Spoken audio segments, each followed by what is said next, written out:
Supplements and hydration, muscle gain dieting made simple, video number 5. I'm Dr. Mike for Renaissance Periodization. Let's get right into it. So videos 1 through 4 got us a really awesome baseline plan, and we're just about ready to start learning how to manipulate our macros and calories, of course, to gain muscle. But before we start, what about supplements and hydration? People talk about them a lot. Hypothetically, hydration is very important. Should we really be concerned with these things? And if we are, to what extent? Let's get through this. I'll tell you right now, there's not a lot to this. Firstly, because supplements just don't do a lot. There are a couple of supplements that are worth your look that may very well help the actual muscle gain process. First is whey protein. It can be used as an intra or post-workout with potentially some carbs.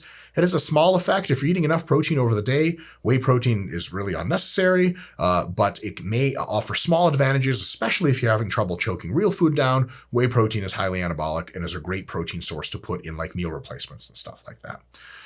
Carb powders, Gatorade, Powerade, Vitargo, all those other carb powders, they can be taken intra, during, or post-workout because they're simple, they're super high glycemic, and they're very easy to eat. If you're having trouble pushing a ton of food, carb powders can be a big advantage, and that's their primary advantage in muscle gaining.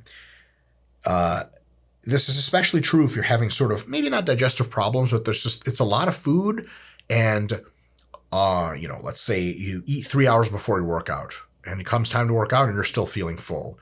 If you eat half the food you usually do, same amount of protein, same amount of fats, but half the carbs 3 hours before, and then maybe half an hour before you slam like 25 or 50 mgs, whatever, or milligrams, good God, grams of, say Gatorade powder or Powerade or Vitargo or something like that. 30 minutes later, you're going to have an amazing workout with a super great pump, but because those carbs are so easy to digest and so rapidly digesting, you're not going to feel that burden of like, oh God, I'm going to throw up from all these carbs that I had a little while ago. So something to definitely think about. In addition to that, some people after a really hard training session can't eat until like an hour later. Much better to get some whey protein and some of these really glycemic carbs down the hatch immediately after training, drive home, and a lot of them have such a high glycemic index that they make go through a cycle of rebound hypoglycemia. They go in the blood so fast, you get a big insulin secretion, and then the blood sugar drops, and then you're super hungry again. So have one of these shakes on the way home from the gym. When you get home, take a shower, you dirty bastard. When you get out of the shower, you're like, oh, you know what? I'm actually really ready to eat. By the time you put your food together, you're really ready to eat. And then it goes down awesomely, because if you really just wait an hour, you go home, you shower, and then you sit down to have your food, that's an hour of eating you could have done, an hour of eating you've missed. And that's a really anabolic hour post-workout. It's not like crazy special, but it sets up a lot of good things later. So if you need carb powders and protein powders to do that, I do it all the time. It works really, really well. It might work well as well for you. What about mass gainers? Well, here's the thing. Mass gainers are almost always a minimum amount of fats, a ton of these glycemic carbs, and a bunch of protein, per the majority of which tends to be whey protein. So it's kind of like our first two categories here combined to form mass gainers. Here's the thing about mass gainers. They're really good for like pre or during or post-workout to just smash the calories and make it so that you can tolerate eating the amount of food you have the rest of the day and still not like be throwing up all over yourself or just quitting the mass gaining process. For folks that don't have a huge appetite, or maybe their digestive system just isn't that powerful, they can get into a situation where they just can't eat any more food, but the scale hasn't really moved up in 2 weeks, and like, what the hell is going on? I need to eat more, but I can't.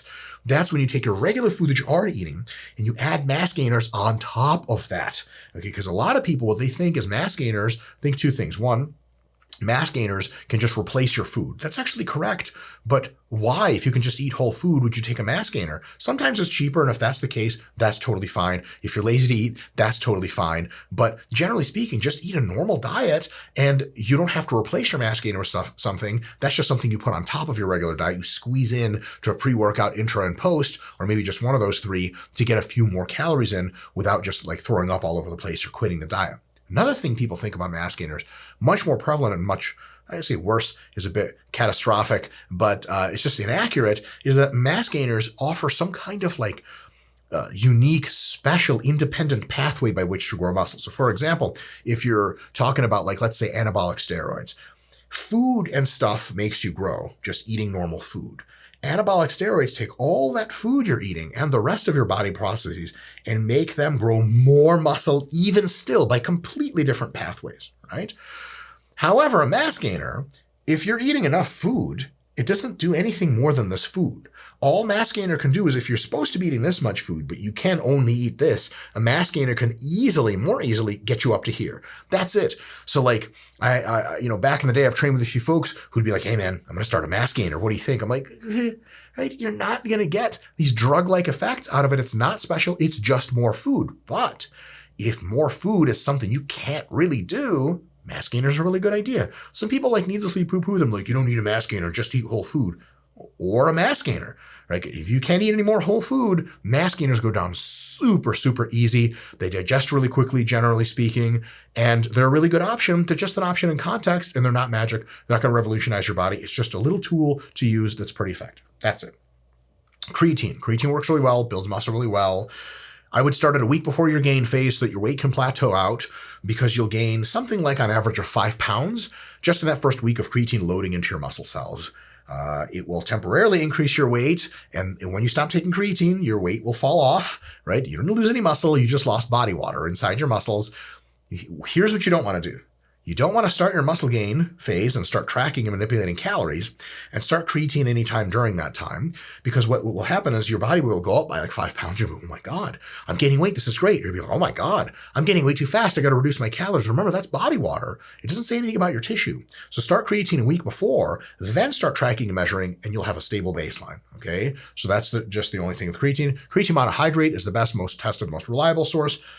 Some of them work probably okay. Some of them probably don't work at all. Like Crealkaline probably doesn't do anything. So creatine monohydrate, Optimum Nutrition's a fine brand. You get like a kilo of creatine monohydrate powder for like $20 or something. It lasts you like a year and a half. And, timing isn't a really big deal. You can put it in your workout shake. You can take it in the morning. You can take it at night. As long as you consistently take creatine, it doesn't matter what time of the day you take it. Creatine works by adding up inside your muscle cells and then having a stable baseline above the normal amount. It doesn't have an acute effect. So it's like if you take creatine before the workout, you're like, yes, I'm Superman. You won't feel anything. It doesn't increase performance in the short term. 4 or 5 days after you start taking creatine, you're going to have bigger pumps, get more reps, and anabolism is going to be triggered better. Right? Stimulants. Stimulants can help you power through really high demanding muscle gain workouts. They can. Caffeine's the most common one of these. It's the main ingredient in pre-workout, so on and so forth. Use as a few of them as you need to power through the workouts, because here's the thing. On a fat loss phase, you're running on fumes. Stimulants are great. On a muscle gain phase, you're running on hundreds of grams of carbs. You probably don't need a pre-workout. And if you do, just try to use as little as possible. Here's the thing. Watch your intake and timing of these things, because they can mess up your sleep. And sleep is so much more important even than how hard you train to your muscle gain, that you don't want to fuck with that. In addition to that, your hunger levels. Remember, stimulants really, for many people, harshly reduce hunger. And a lot of times these pre-workouts that people sell, the ones that come in the scoop out of the container, each scoop is like an inordinate amount of caffeine that really, really drops your hunger.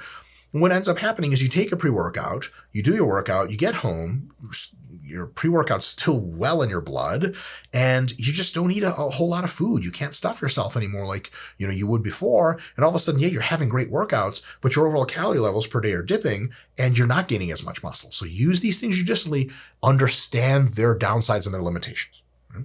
All right. That's it for supplements. Are there some other supplements that might work? Yes, we'll cover a few in just a bit. But mostly, that's it. And most of the other supplements just don't do much, or much enough to be worth the money, or scientifically we can't be sure of them. So we're not going to tell you to do stuff that's not scientifically very well set in stone. What about hydration? A lot of people say hydration is super important to muscle growth. Bullshit. Hydration is important to keeping your ass alive. And that's really important for muscle growth, but beyond keeping you alive and beyond keeping you performing well in the gym, hydration doesn't do basically anything at all for muscle growth. So if you're peeing off yellow relatively frequently, or if you're peeing clear relatively frequently, then you're good to go. Right? There's no reason to worry about anything. Before you have a hard workout, especially something like legs, you can have anywhere between 8 and 32 ounces of some kind of no calorie fluid, or some kind of water or something, just to top off a few hours before, to make sure you're internally hydrated and you're good to go, right? And that's really it. And when you're thirsty during the workout, have drinks of water, and throughout the day, just drink normally to thirst. As long as you're peeing yellow off yellow, almost clear or clear, you're good to go, right? What about salt and water intake? Should you track it?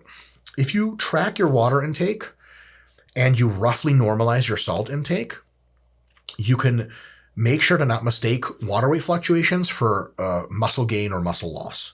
So for example, because fluid intake, and especially coupled with salt intake, can really throw off your body weight results, if you go and have a cheat meal at Chinese buffet and you the next day weigh 5 pounds more, okay, that's not because the Chinese buffet gets you extra jacked, although it might. It's because you had so much salt at the Chinese buffet and you got so thirsty, you drank so much water when you came home that your muscles and your subcutaneous space and everything else in your body is just storing more water. If you know that that's the case, let's say you had a week where you ate a lot of junk food and you gained a lot of weight that week, don't be like, ooh, I got to ease up off the calories. Go back to your normal diet, eat your normal amounts of salt and your normal, roughly, amounts of fluids, and then you'll realize that after 4 days of that, you lost almost all the weight you gained, if not all of it. You're like, ah, shit. The reason I was so heavy during that week for a few days was because I was bloated off all the salt and all this water, right? Because when you have high salt foods, your water intake automatically goes up in most cases because you get thirstier. So if you know that, you just know not to get really itchy when you have a ton of salt and water. Or for example, let's say this, you had a big week of cheating and you were gaining pretty well, or like your body weight's looking really good. And then you go back to your normal intake and your body weight falls a lot. Don't after 3 days think, oh shit, like I'm losing muscle, I'm losing weight because I'm so much lighter. Give it a little bit, give it a week, give it 2 to see how that new lower salt and water environment of mostly clean eating does you pretty well. Because after 2 weeks, at first you might have dipped down, but after 2 weeks, you might be going up a little bit, and then your calories are good. So just know that so that you don't get any weirdness and make sort of the wrong decisions or make hasty decisions for that matter. In summary, there are no magic muscle gain supplements other than the ones you get from the guy with a trench coat behind the GNC, hint, hint, wink, wink. Okay, the usual supplements, whey protein, creatine and stuff, they work, but they have to be used diligently, and they're not super crazy revolutionary. Okay, you don't have to tell everyone you're on creatine at the gym and expect them to be like, holy shit, you're gonna be like eating weights, tomorrow as crazy big as you're gonna get. It's nothing revolutionary. You just do it over time and it makes the results a tiny bit better. Nothing beats food, and no supplement beats consistency of intake. The person that's gonna be huge is the guy that trains really hard and consistently eats at a slight surplus, and eventually he's going to be massive. The guy that sort of eats at a slight surplus sometimes at a deficit, sometimes at maintenance, and misses meals here and there, but he's like, I got creatine nitro XOS, I got pre-workout Psycho Joker edition, I got fucking mass gainer 5K 3D GC ABC. That guy's probably going nowhere. I literally know dozens of people like both of those guys, and the guys that eat consistently and train hard are enormous now, and the guys that do all that other bullshit and really overvalue supplements, they went nowhere fast, right? Just to cover your nutrient bases, a multivitamin can be a good idea. Better idea, a more needed idea when you're cutting, because you can have some slight nutrient deficiencies. Not a big deal with massing, but it's a good habit to have all the time. Hydration's not a big deal. Just stay regularly hydrated with just fluids with your meals. Like get one of those Mio drink mix thingies and get your shaker out and put in 32 ounces of water or 28 or something, squirt a couple of them shits in there, mix it up a little bit, and then you have like a really awesome flavored, no calorie drink that you drink with your rice and chicken and pasta and stuff like that. And then voila, you do that with every meal and you're super well hydrated, and you have a little extra fluid before you go to the gym, a bunch of fluid during the gym, after you have more fluid, and that's it. You're good to go. No reason to overthink this stuff. That's all the basics. In next video number 6, we are going to take our current plan that we have and make sure that calorically it has a surplus created. And we'll see you guys then. So I'll see you next week.